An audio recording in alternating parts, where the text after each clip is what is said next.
আসসালামু আলাইকুম everyone. Welcome to Nilima's kitchenette. আপনারা সবাই কেমন আছেন? ইনশাআল্লাহ সবাই ভালো আছেন। আজকে আমরা বানাবো একটি মজার পিঠা। এটার নাম হচ্ছে খাস্তা খিরসা পিঠা।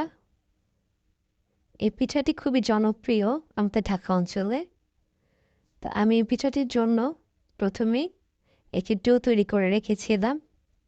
ময়দা দিয়ে, ডিম দিয়ে, দুধ দিয়ে, সঙ্গে একটু লবণ দিয়েছি আর তেল, রুম টেম্পারেচার থাকা পরিমাণ মতো পানি। সব কিছু একসঙ্গে মিক্স করে আমি খাস্তা করে রেখেছিলাম ১ ঘন্টার মতো।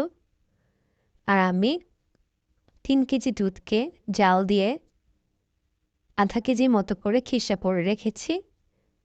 আর আমি কোনো চিনি ইউজ করিনি। দুধটা জাল হয়ে যে মিষ্টিটা হয়েছে সেটাই এনাফ। এই পিঠাটা খুব বেশি মিষ্টি খাওয়া যায় না। তো আমি সুন্দর করে রুটি আকারে বেলে ডোগুলো সুন্দর করে পিঠার সাইজ করে আমি পিঠাগুলো কেটে নিয়েছি। এরপর আমি একটা প্যানের মধ্যে তেল দিয়েছি আর এই পিঠাগুলো ডুবো তেলের মধ্যে ভাজতে হবে, কিন্তু প্রথমেই তেলটা বেশি গরম করা যাবে না। পিঠাগুলো আমি দিয়ে দিলাম। দেখুন মাশাআল্লাহ পিঠাগুলো ফুলে উঠেছে। আর এই পিঠাগুলো খেতে খুবই ক্রিস্পি হয় আর অনেক খাস্তা হয়, এর জন্য এই পিঠার নাম খাস্তা খিরসা পিঠা।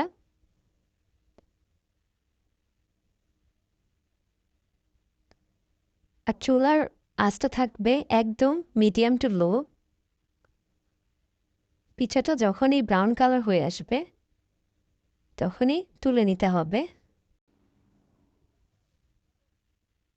আমার পিঠা ভেজানো হয়ে গিয়েছে, এখন আমি তুলে নিব। আপনাদের কাছে কেমন লাগলো রেসিপিটা আমাকে জানাবেন, কমেন্টস করবেন। ভিডিও ভালো লাগলে শেয়ার করবেন, লাইক দিয়ে পাশে থাকবেন। সবাই ভালো থাকুন, সুস্থ থাকুন, নীলিমাস কিচেনের সঙ্গে থাকুন। আর আপনাদের সুবিধার্থে আমি একটি পিঠা ভেঙে দেখাচ্ছি পিঠার ভিতরটা কেমন হয়েছে।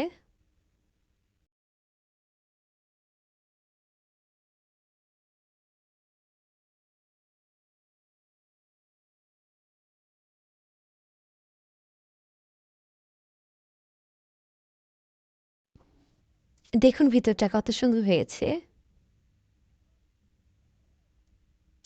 ধন্যবাদ সবাইকে ভিডিওটি দেখার জন্য। আল্লাহ হাফিজ।